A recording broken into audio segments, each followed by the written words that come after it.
আর এক আয়াতের মধ্যে আল্লাহ তাআলা বলেন, তোমরা যে বীজ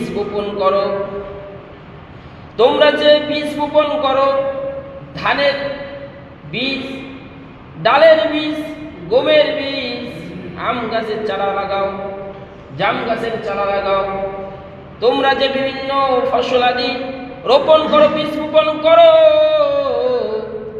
ওই বীজ থেকে কে ফসল ফলায় দেয়? সুবহানাল্লাহ।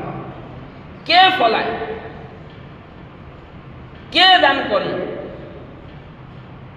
তোমরা কি একটু চিন্তা করেছো? ভেবেছো?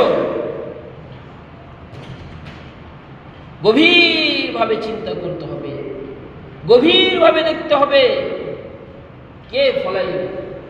আফরাইতুম মা তাহজুন আনতুম তাজউনহুম নাহনু যারিউন। এই যে আল্লাহ সুবহানাহু ওয়া তাআলা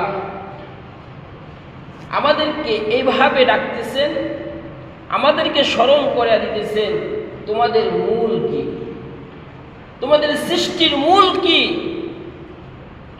তোমাদেরকে যে আমি আল্লাহ সৃষ্টি করলাম, আমি আল্লাহ সুবহানাহু ওয়া তাআলা যে সৃষ্টি করলাম,